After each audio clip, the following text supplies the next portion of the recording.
All right. So, what did we think of Descending by Tool? No, That were dead good, that were. yeah.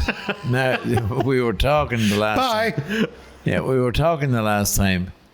We were picking out things. But when you see the lyrics, Yeah. now I thought, I'm going to sound very stupid here. When the lyrics came up first, I thought they were tracks from an album. Okay. And then it started going down. And I just then realised what it's all about. It's a call to war. Okay. It's a cry to war, but not as in what's happening today. It's like you can see big Vikings and you know what I mean? You know, it is very tribal. It's very tribal. It's like it's a cry to war, and then all the words in it. You know, listen to us, empathy. You know, listen. Yeah. There's not. You know, hey, yeah, mine. As I said, it was dead good. Yeah, the words. That's Alvaro's contribution. You know, Dead and good. there's. No, it started offshore. I love that. It started deep, and then with a crashing of the waves approaching shore, something came out. This is what was true. For anybody studying movie or composition, if two bodies of students, one of film and one of composition, were to get together and put this together in some sort of cinema. Yeah. I mean, it was processional. So the sound itself, it's a journey, but it's processional. Yeah. So it's as if something was taken out of the sea and carried along inland. Yeah. That's what I got. Yeah, yeah. And then when the lyrics sort of stopped, and it was tribal, quasi-religious, I was seeing it in my mind's eye, it was just away. And then a drone footage would pan out to see an island. Okay. And then it would pan back, and then we returned to the sea. Yeah. So that's what I got. Yeah. But it's very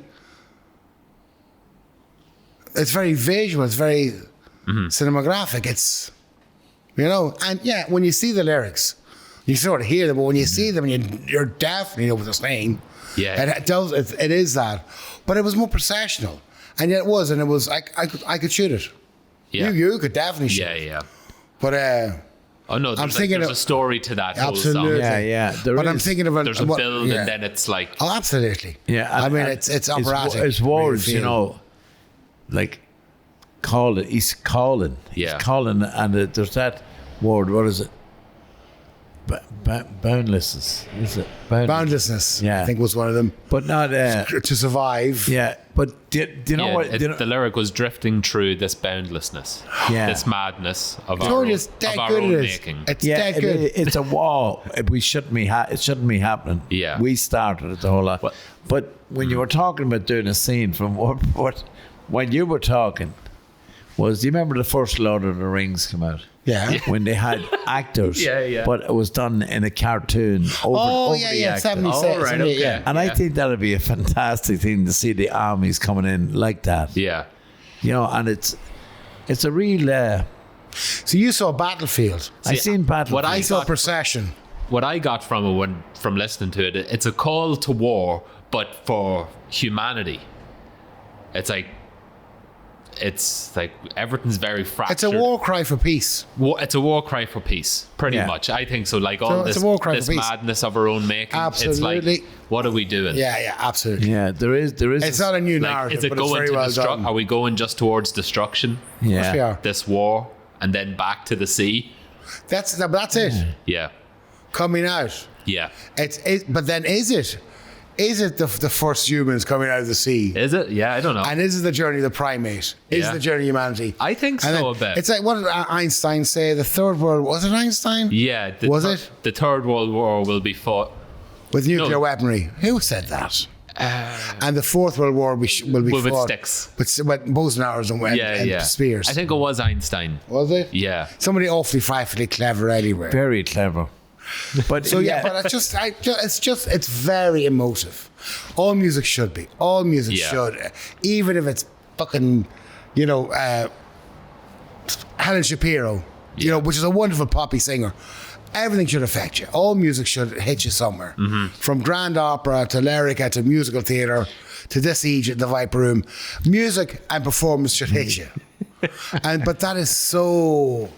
It's such a soundscape, such a cacophony, it's brilliant. There is in music, there is, Alvaro said, there is music that you listen to. It does affect you. Yeah. In ways. Whether you like it or not, memory. But there is songs, it's the melody of it. Yeah. That you tune into. Now, when we were talking about war, there is one. Now, if I was sitting back and listening to that without listening to the lyrics, I wouldn't have thought of war. Yeah, right. Until I seen it. I just listened to it. It's as I say, it's art. It's audio art. But there is one from a band called Chicago. Oh, yeah. And the name of the song is called God Save the Queen. Yeah. Oh. And you're thinking, American band singing, but it's not. It's God Save the Queen while dear Mother Earth is dying. Oh, yeah. You know what I mean? It's words like that. I love it. There's a message. There is a message in every song. That piece of music was a soundtrack. Yeah. That piece of music. Hello. Yeah. That piece of music was a soundtrack. Yeah. It really was. That song was 13 and a half minutes. You should put in a grant now for a 20-minute movie, and we'll all go to a lesser-known Greek island. I think the budget for that movie alone would be in the thousands. Yeah, but sure, what's that? It's change. But You get a checkbook. When the Greek last islands. word, call us to arms and order. That was the last words. I remember it was in the... mitigate our ruin. Yeah, I think it's in the Guinness Book of Records that the longest outro is Hotel California on lead. Right. I think that bet it.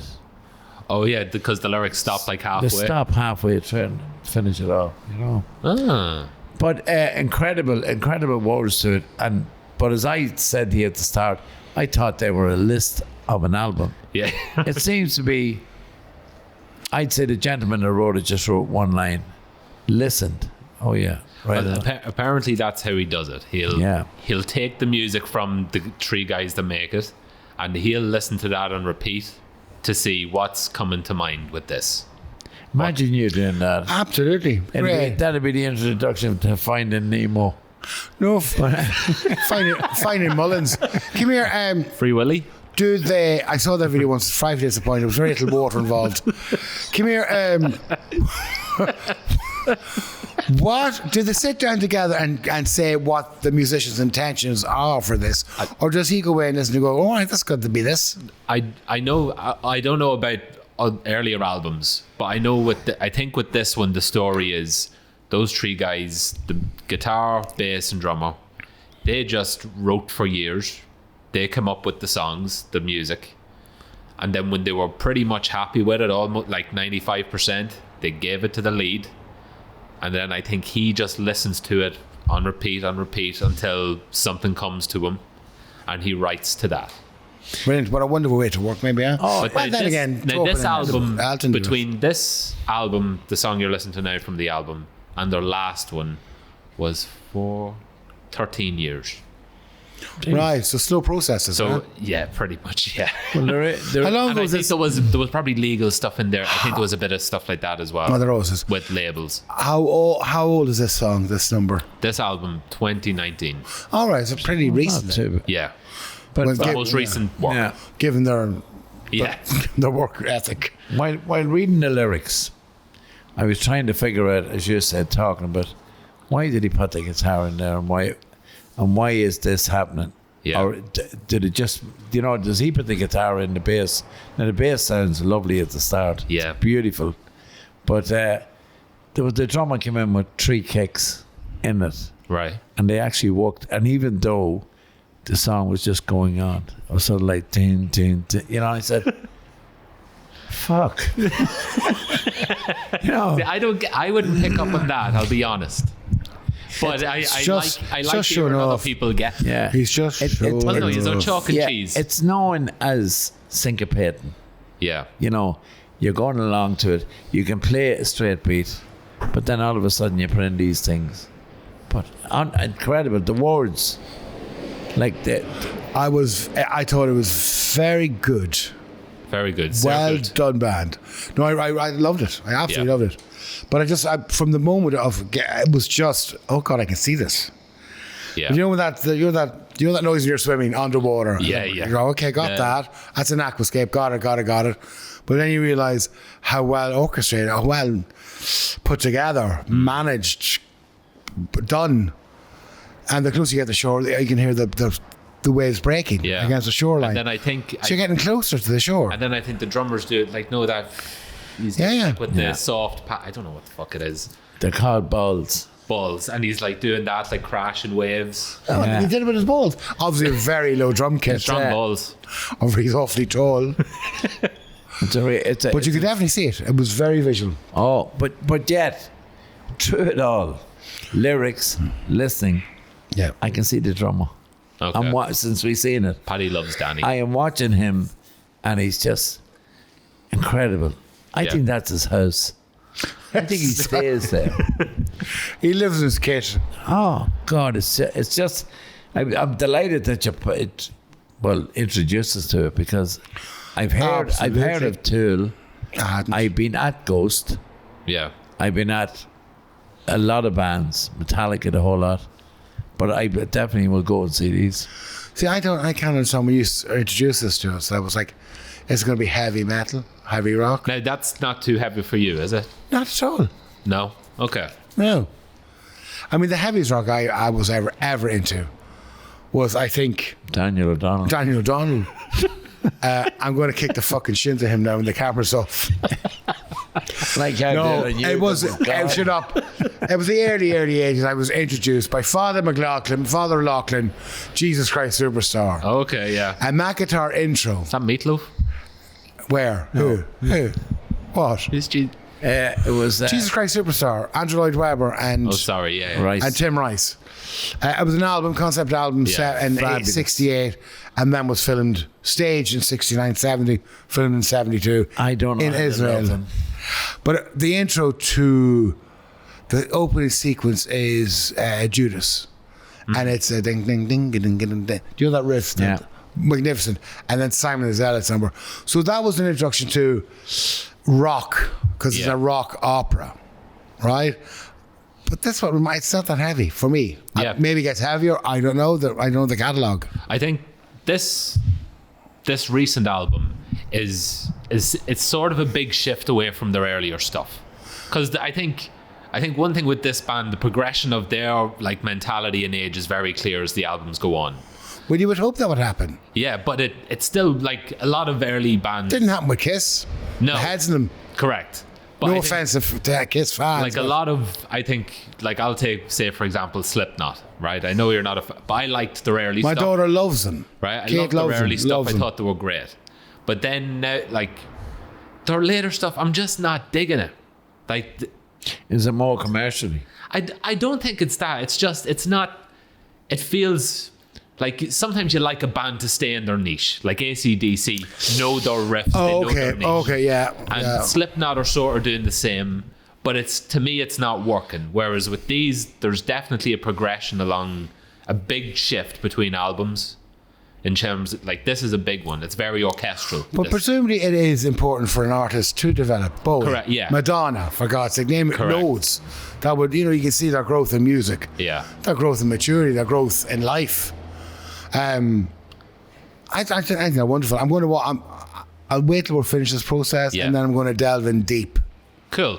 But when you say heavy rock, I'm just thinking of mad Scandinavians and masks. I think this is progressive rock, progressive metal. Oh, okay. It's very, like, there's no chorus, verse. It's, they do what they want. Yeah, well, most people that listen to their favourite artists and all that, when did you change?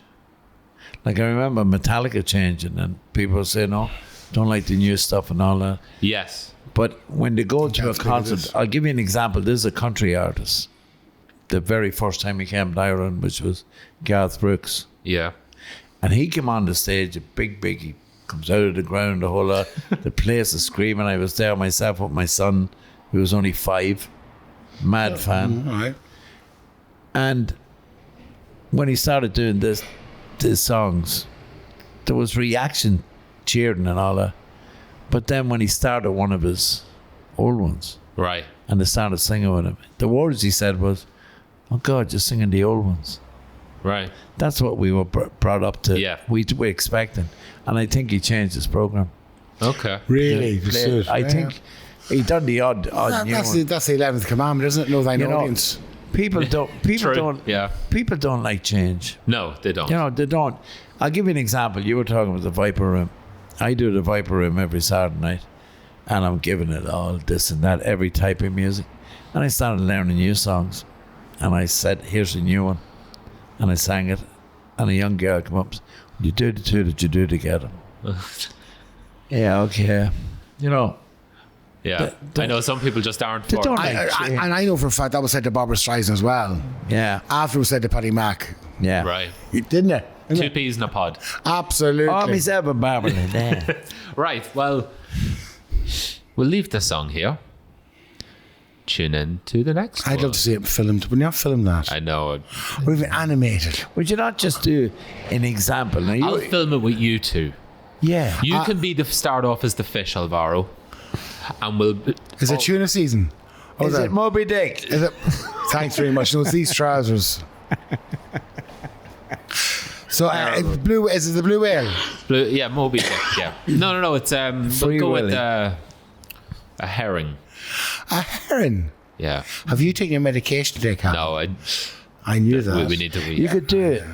that. A scene in a courthouse with all fish. Go on.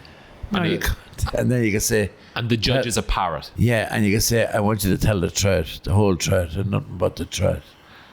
So help me God." And on that note, that is a perfect way to end this video. So sorry. Ta-ra, everybody. So...